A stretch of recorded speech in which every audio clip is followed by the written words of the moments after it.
with LeadSMART. My name is Peter. And I'm Scott. And we're here to tackle a very tough question today, or at least it seems so. What is the difference between LSR work, otherwise known as RRP work in other states, versus deleading, also otherwise known as abatement work in other states? It's good to be from Mass. We have special words. I'm going to throw this one over to Scott to start. Scott, why don't you handle the LSR topic? I have no idea why the whole world is so confused. This is so unbelievably simple. LSR, Lead-Safe Renovation.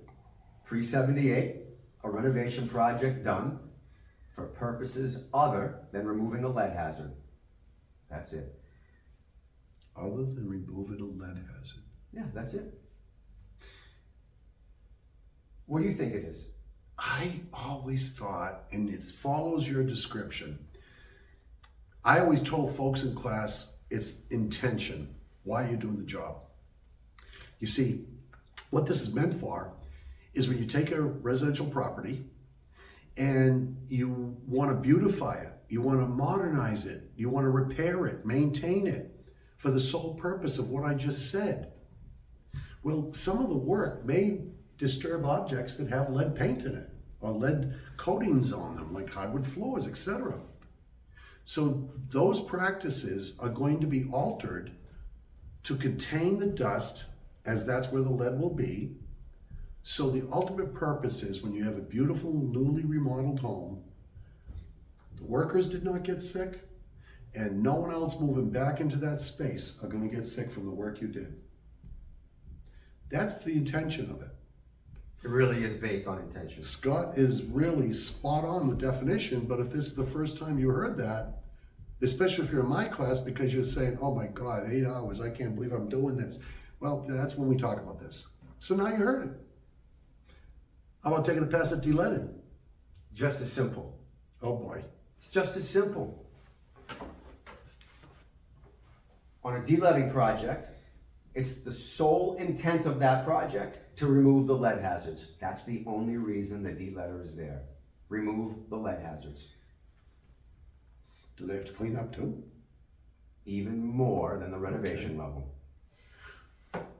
So they focus on removing the items that a lead test shows where they are, or other practices, whereas renovators, it's just a byproduct. There are certain projects that demand the lead hazard be removed.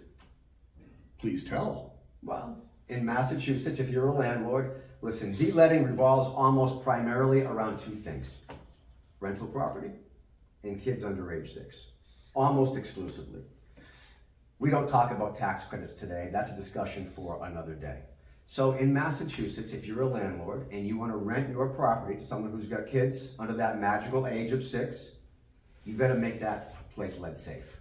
And once you've done it, you're awarded a letter of compliance. That's your proof that the property is lead safe. All the work leading to that certificate is deleading work. Now, if you already have your certificate, but a kid gets lead poisoned on that property, the state's going to get involved and once again force the removal of lead hazards. Well, there you go. You're back in the deleading world. That's how you get there. Let me take a pass saying the same thing. I use this illustration in our head of a mountain. And this letter of compliance, which is so important, is on the top of the mountain. And like Scott said, any work leading to that LOC from the base of the mountain up, where the ultimate responsibility and goal is to get a LOC, must be done by a deleading contractor.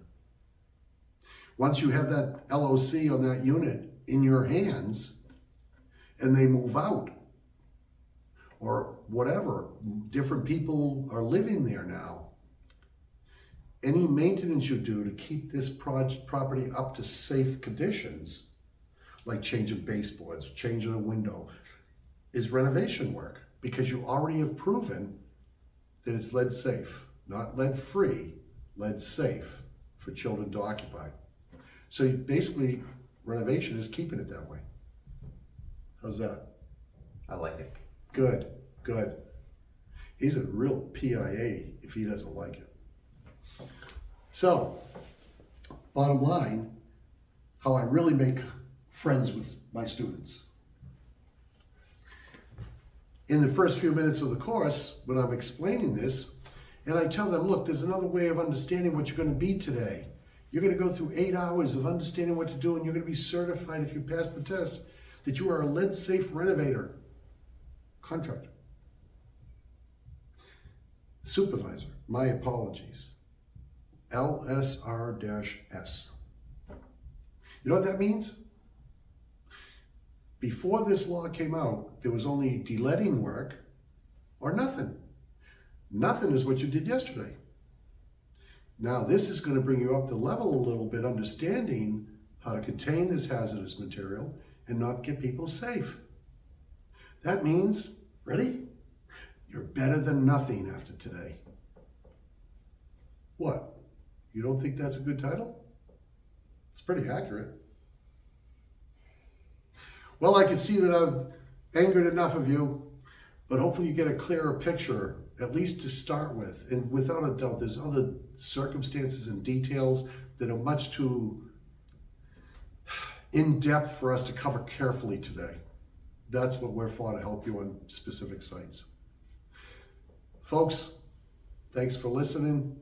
We hope to see you around the old lead head again. This is Pete. And Scott. Peace out.